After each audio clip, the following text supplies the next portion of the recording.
Some writers spend years developing their worlds and magic systems. Others use a technique that's both simpler and more powerful. After more than 20 years of writing fantasy and building countless worlds, I've long realized that the most powerful world building technique isn't about adding detail, it's about adding something entirely different. Something that transformed fantasy literature forever when a revolutionary writer named H.P. Lovecraft first introduced it to the genre.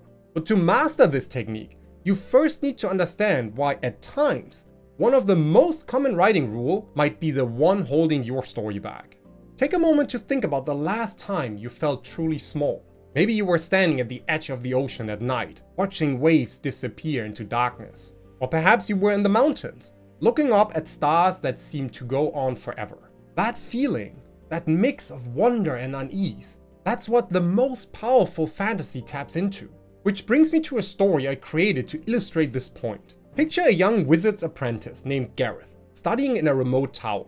One day, while organizing his master's library, he discovers an ancient tome. Nothing unusual there, except this book is bound in a material he's never seen before, with symbols that seem to shift when he's not looking directly at them. Gareth opens the book, and on every page there's just one word, repeated over and over. But it's not really a word, it's more like the suggestion of a word, something his mind can't quite grasp. And each time he tries to read it, he swears he can hear distant whispers growing louder. Now, I could tell you exactly what was in that book. I could explain the magical system behind those symbols, detail the history of the tome, and reveal what those whispers meant. But would that make the story more engaging? Or would it strip away the very thing that makes it intriguing? This is where Lovecraftian world building shows its true power. It's not about withholding information for the sake of mystery. It's about understanding that some things are more powerful when they are suggested rather than shown.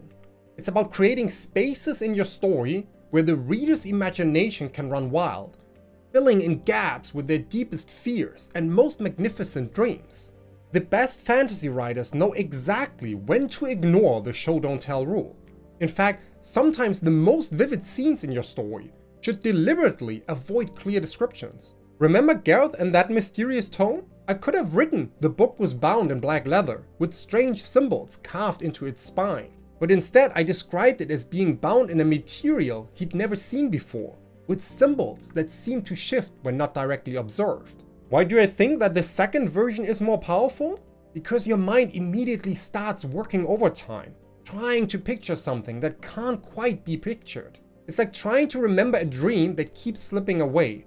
The harder you try to grasp it, the more intriguing it becomes. This is what Lovecraft understood better than anyone in his time. When describing the cosmic horrors, he often used phrases that leaned into impossible geometry or colors that had no place in our spectrum. His descriptions don't give your mind concrete images to work with. Instead, they force it to grapple with concepts it can't fully process. Let me share what happened next in Gareth's story. As those whispers he started hearing grew louder, he noticed something odd about his shadow on the wall. It didn't match his movements anymore. In fact, it didn't seem to follow any of the rules shadows should follow. And when he tried to look at it directly, he could never quite focus on where it went wrong. He just knew that it was wrong. Notice how I'm not describing the exact ways the shadow moves wrong?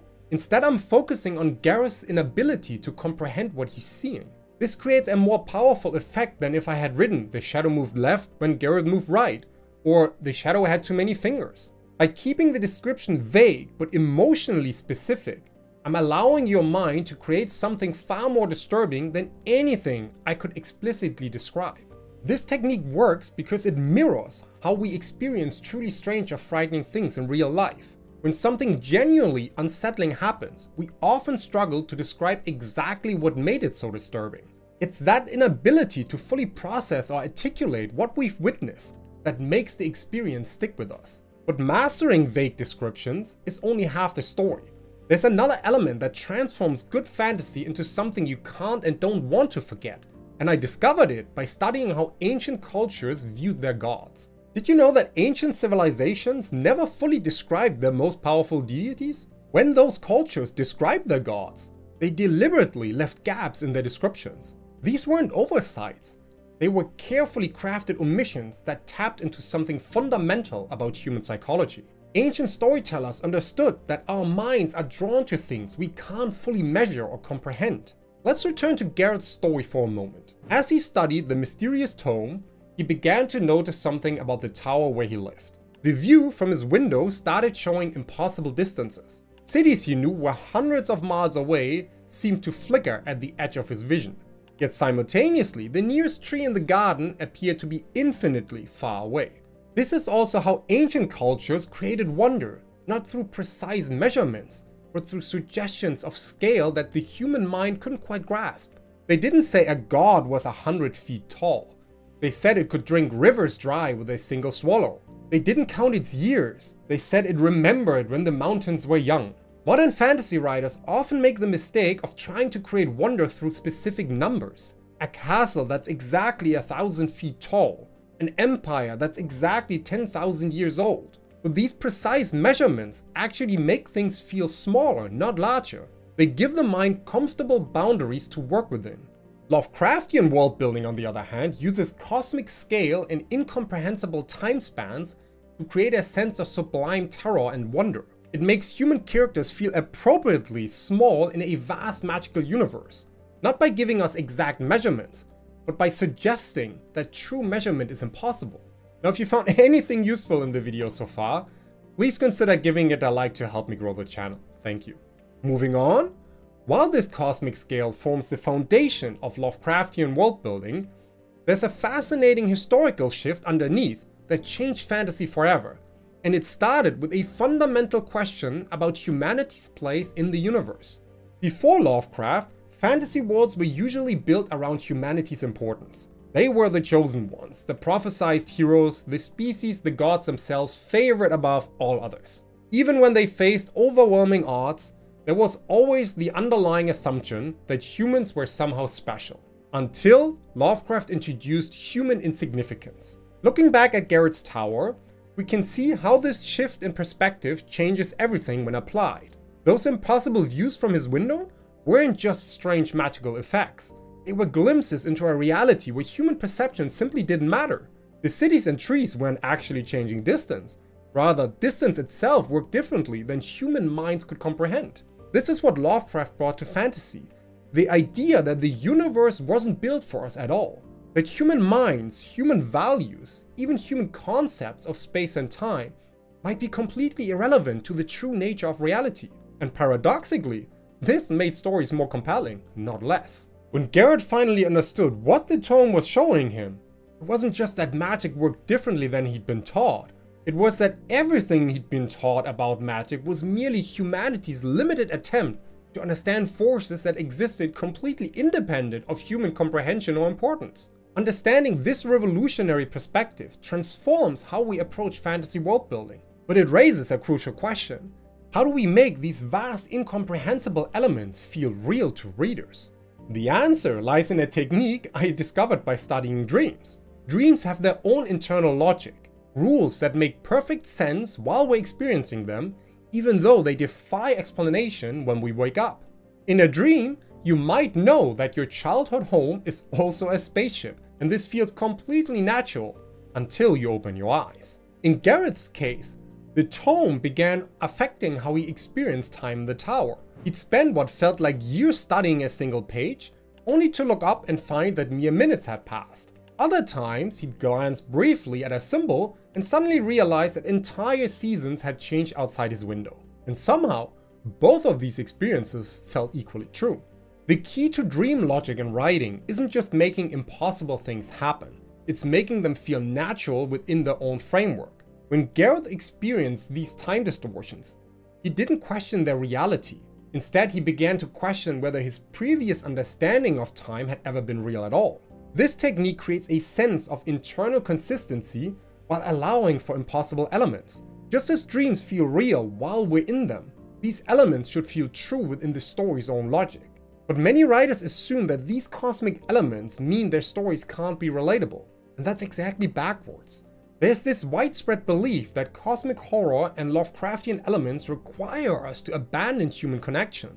After all, if we're writing about vast incomprehensible forces, shouldn't our stories transcend ordinary human concerns? But here's what makes the greatest cosmic fantasy stories work, in my opinion.